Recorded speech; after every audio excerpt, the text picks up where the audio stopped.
माता सीता का जन्म रामायण के महाकाव्य में एक विशेष और दिव्य घटना है। सीता, जो मर्यादा पुरुषोत्तम भगवान राम की पत्नी और हिंदू धर्म में आदर्श नारीत्व का प्रतीक मानी जाती है, उनकी जन्म कथा को विभिन्न पुराणों और महाकाव्यों में विविध रूपों में बताया गया है। मुख्य रूप से वाल्मीकि रामायण और तुलसीदास की रामचरितमानस में माता सीता के जन्म की कथा आती है। इस लेख 2 में हम इस कथा को विस्तार से जानने का प्रयास करेंगे। मिथिला के राजा जनक। माता सीता का जन्म मिथिला, जिसे आज के बिहार के कुछ हिस्सों से जोड़ा जाता है, के राजा जनक के घर हुआ था। राजा जनक एक अत्यंत धर्मपरायण और सत्यनिष्ठ राजा थे। उनकी रानी का नाम सुनयना था और वे दोनों संतान सुख से वंचित थे। मिथिला का राज्य अत्यंत सुखी और समृद्ध था, लेकिन जनक निःसंतान होने के कारण चिंतित रहते थे। संतानहीन होने के कारण उन्हें राजवंश की निरंतरता और अपने राज्य के भविष्य की चिंता सताती रहती थी।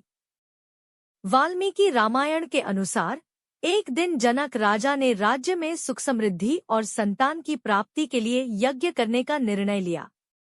यज्ञ के लिए भूमि तैयार करने के उद्देश्य से राजा जनक स्वयं हल चलाने का काम कर रहे थे।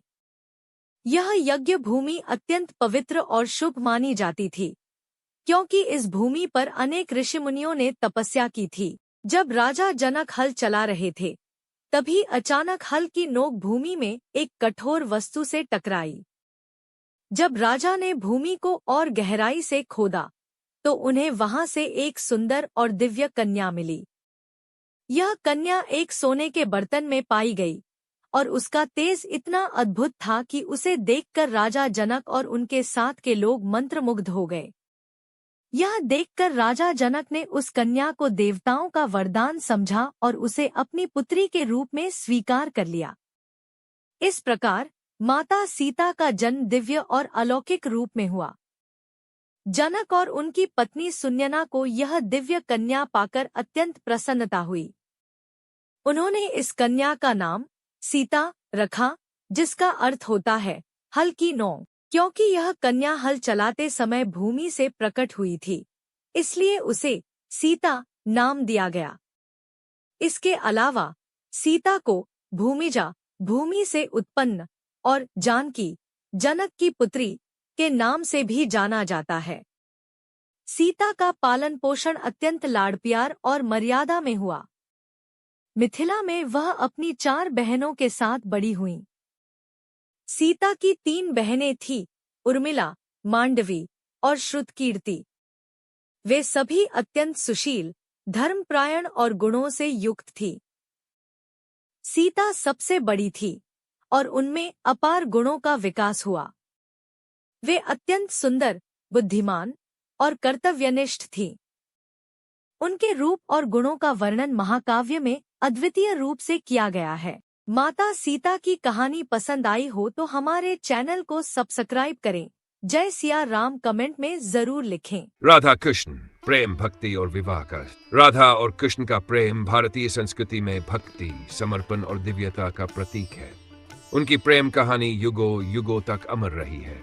लेकिन एक प्रश्न जो सदियों से लोगों के मन में बना हुआ है, क्या राधा और कृष्ण का विवाह हुआ था? इस रहस्य को समझने के लिए हमें उनकी कथा को गहराई से देखना होगा।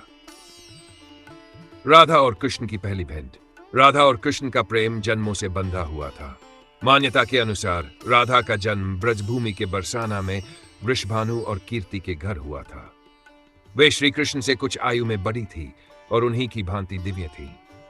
कृष्ण का जन्म मथुरा में हुआ, लेकिन कंस के अत्याचारों के कारण वसुदेव जी ने उन्हें यशोदा और नंद बाबा के पास गोकुल पहुंचा दिया। वहीं कृष्ण ने अपनी बाल लीलाएं की, गाय चराई और बांसुरी बजाई। कहते हैं कि जब कृष्ण कुछ बड़े हुए तब पहली बार राधा से उनकी भेंट हुई। यह भेंट यमुना किनारे हुई थी, जब कृष्ण अपनी बांसुरी की मधुर ध्वनि से ब्रजगोपियों को मोहित कर रहे थे। बांसुरी की उस धुन से राधा भी आकर्षित हो गई और उन्होंने कृष्ण को पहली बार देखा। उस क्षण में ही दोनों की आत्माएं एक दूसरे में विलीन हो गई। राधा कृष्ण का अलौकिक प्रेम। राधा और कृष्ण के प्रेम में सांसारिक वासनाओं का स्थान नहीं कर उसे ही भक्ति का रूप दे दिया।